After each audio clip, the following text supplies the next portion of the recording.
And with that, I'd like to welcome up Dr. Tanya McCoss-Yerigan.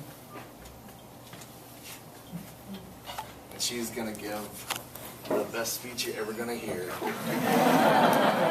Not to put the pressure on her. Thanks, Sam.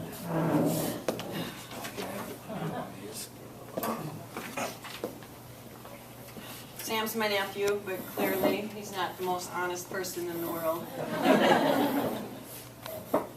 I've got to tell you, my nerves have been on edge for several weeks now. It usually starts when the nominations start to come in.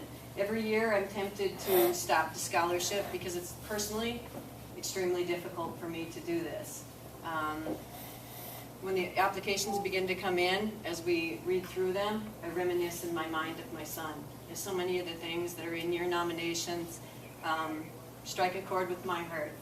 Secondly, I'm nervous to stand in the presence of such greatness. Truly, I'm one of the only people who knows who the nominees are when they come in. I read every one of them, and I'm touched. I sit at my desk and I cry, and when my little email dings, I can't wait to get in and read it. I do it almost instantly. I stop whatever I'm doing and take my time to read through them. Nobody else ever knows who the people are. They go to them blindly. So I'm nervous because I'm in the presence of greatness with you kids. Third, I'm nervous because how do I prepare a message for you people on such an awesome evening, an awesome event?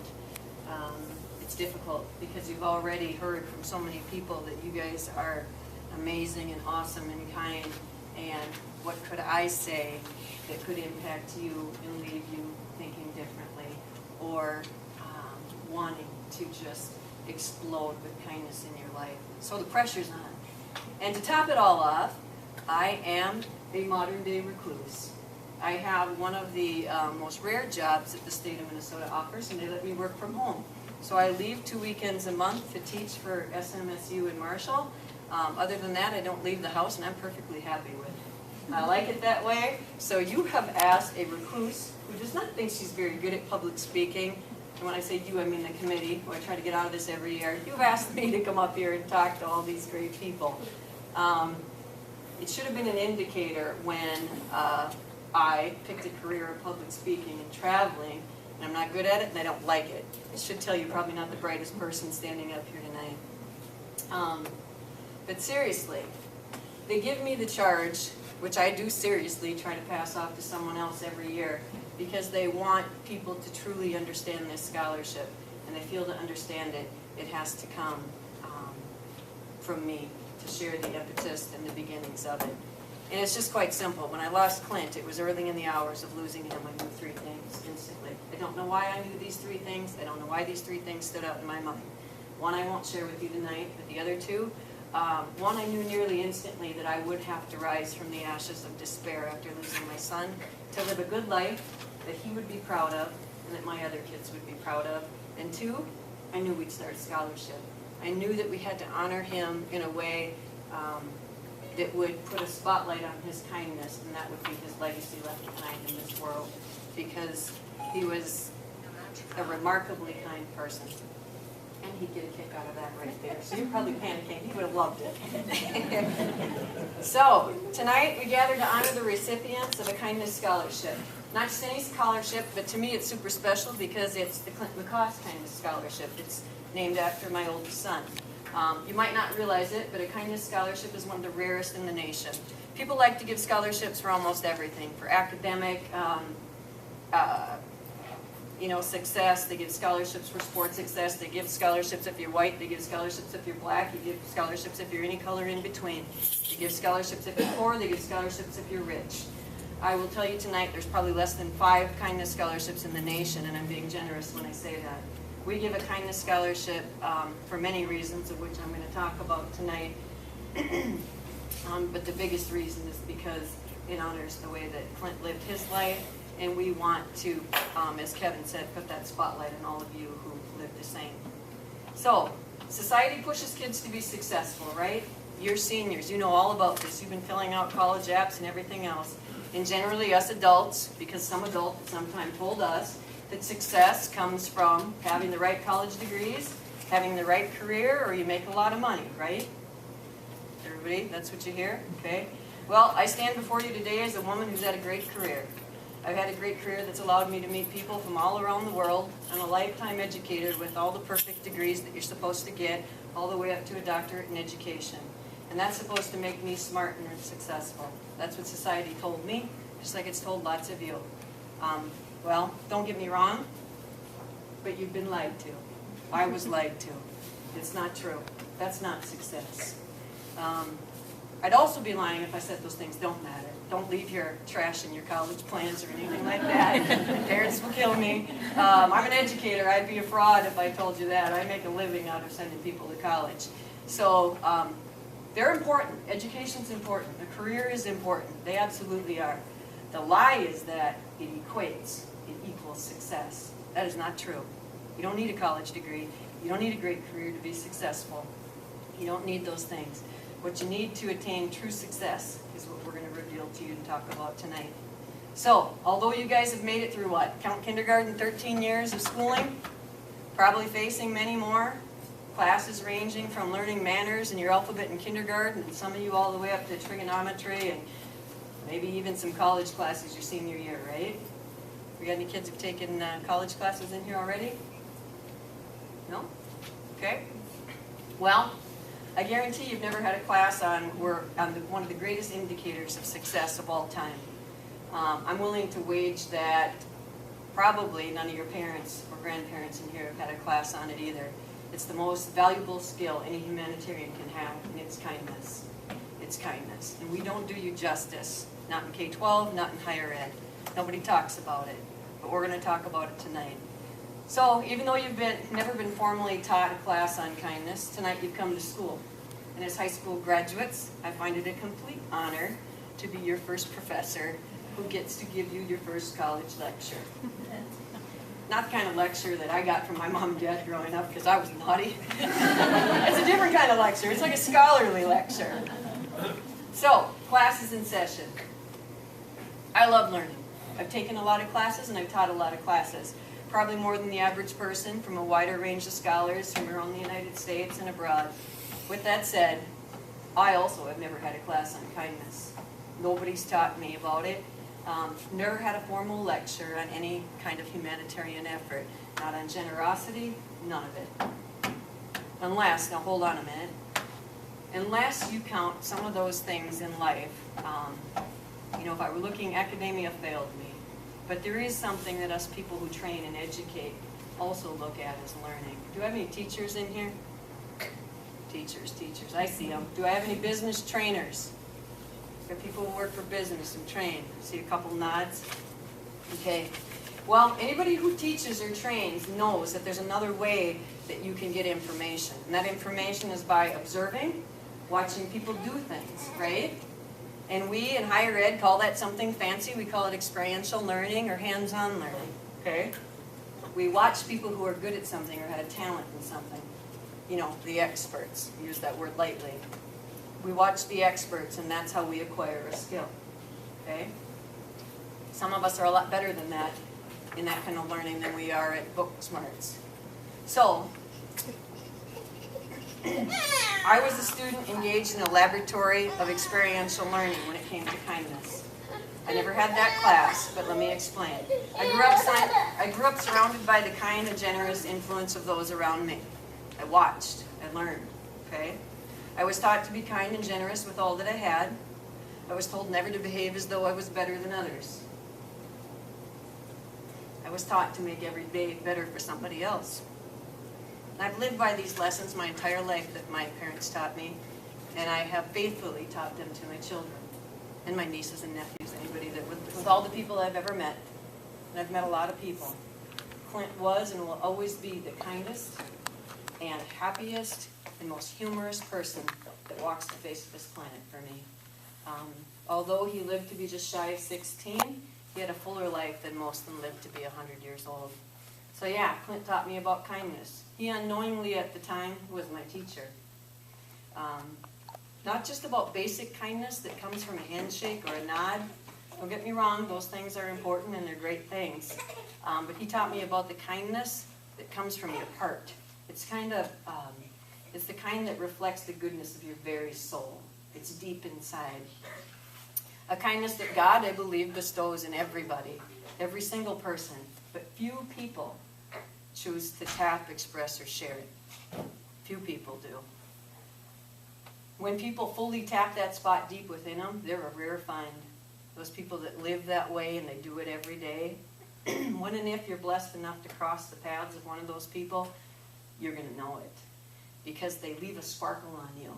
They leave it in their wake. There's just something that feels great about being around them and being in their presence. You feel better for it. These people, they are the people that would give almost anything for someone else. Whether it was money, whether it was of their time, just so that they wouldn't see somebody hurt, lonely, or struggling. To me, this was Clint. I want you to close your eyes for a minute. Just close your eyes. Think about the kindest person you've ever met. All right, you can open them. Or close them again. Then they don't see me up here. Is camouflage working? I was actually doing what I was taught in 11th grade speech class, and I was looking and seeing you guys all. No, I wasn't. That would mean my mind would have to be doing two things that's simply not possible for me. Okay, I want you to think to yourself, whose face did you see when you closed your eyes? Were you someone lucky enough that actually had a face flash before your eyes? Because it's rare that you will meet somebody like that. Or were you someone that struggled a little bit and couldn't land on one right away because it's so rare? Maybe a bunch of people scattered through your mind because you couldn't just land on one. Well, if you were lucky enough to have one pop into your mind, you've met a standout. And I like to refer to those people as the chosen ones, because they are absolutely among the chosen ones. Last year I was given one of the most precious, tangible gifts that I've ever received, making it more important to me, and just that much greater was it came from a family that I admire as chosen ones. And when I say that, I mean they had a very high kindness quotient. The gift was a print, and the words that scrolled across it made tears fall from my eyes because it reminded me of my son. His face flashed in my head. It's called The Giving Heart. There are rare and special people who always give and give. To them, it's nothing special. It's just how they choose to live. They never are too busy, no matter what the task. They seem to think of everything before you even ask. These people are quite special. They are rare and kind and few. I'm thankful that I found one of them. That's you. I'm very thankful that we found 16 of them this year. 16 of them, and that's you guys, you kids sitting here tonight. To understand the reason that, to me, this is so special, you have to understand the namesake of this scholarship. So let me introduce you to Clint. Clint probably wouldn't have won any traditional scholarships. You see, he was a C, D, and F student. Miss Norrell, his principal, sitting right over there. She can vouch for me. During his freshman year, as an educator, I began to wonder if Clint had a learning disability or if he was just academically lazy. So I had him professionally tested outside of the school system because, oh my goodness, it'd be too embarrassing in the school system, right? Well, Clint's test revealed he had extremely high IQ. What this meant was Clint literally could have done anything. So I was thinking it was the latter. He was just a little academically lazy. When I sat down to talk with him about it, I was frustrated because he wasn't surprised. He said he knew he was smart. What he told me next was profound, though. He said his grades weren't everything, and that most people were too wrapped up in them to forget forgot what was important in life. They forgot to focus on the people around them.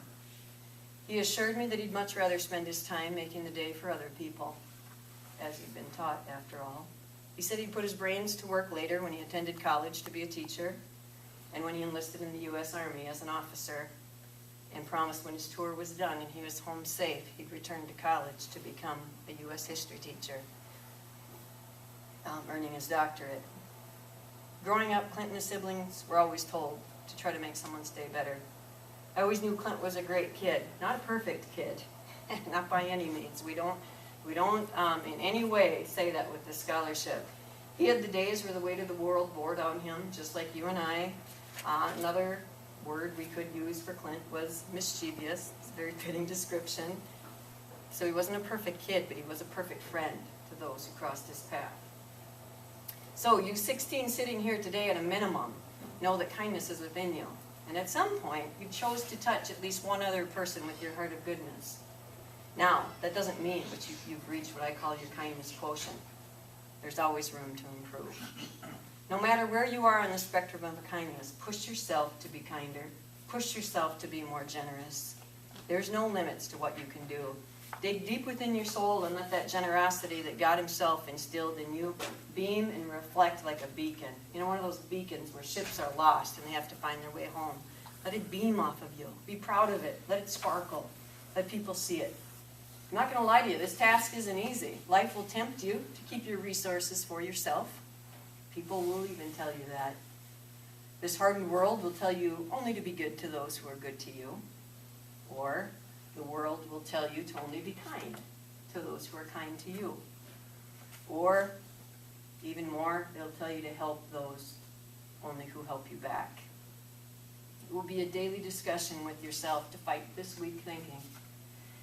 Nothing comes easily, so although it'll be difficult, fight it. Let the world know complete goodness through observing your actions and interactions. Be brave enough to stand before the unkind. Be bold enough to teach them a new way. Be strong enough to stand up for those who can't stand alone. And be sharing enough to give all that you have.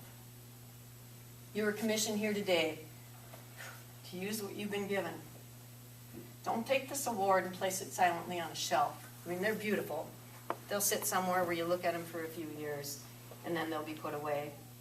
That would be a dishonor. It would be a hoax. Let it ignite something inside of you, a desire that can't be snuffed out by anything. Don't just work at this for a little while. Leave here today and just never be the same. Never be the same. Don't buy into the myth that success comes with degrees, money, or power. Success is absolutely determined by the feelings you leave in your wake. How do people feel when you walk away? That's success. Change happens when you're kind, when you're generous, and when you're compassionate. It just rubs off on others. Even better, it gives back. I would assert that this is the only commodity that you will ever hold, that the more you use it and give it away, it does not deplete itself. It replenishes and comes back many times over. Simply put, the more you give, the more you get. You kids now have an obligation.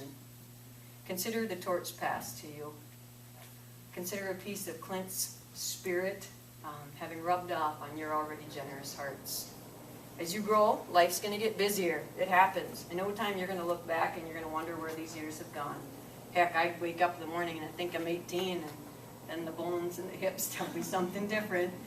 That'll happen for you too. Don't lose sight of the life-changing decisions that I'm going to ask you to make tonight to grow and nurture your hearts of goodness. Not just grow it, but infect others with it. Make them want to be like you, just for having known you. As you move forward, don't be afraid to schedule generosity. Some people are going to tell you that's fake, that it's staged. That's simply not true either. We have to schedule priorities in life. You have to do that. And by scheduling that priority, you're honoring a decision that you make today to live a life with generosity at the helm. My dad was in the Navy, and when I was young, I would listen to all kinds of stories about the Navy. And one thing that stood out in my mind was the helm of a ship. You never wanted to let go of it if there was a storm or something coming through, because it's the ultimate position of power. So I'm going to ask you tonight, be in control of your life. Keep your generous hearts at the helm, at the center. I guarantee that's where you're going to find real success. My favorite Bible verse is Luke 12:48. To whom much is given, much is expected. You kids have been given much. Make no mistake, you've been given much. You've been given a heart of goodness that clearly you're willing to share. Clearly.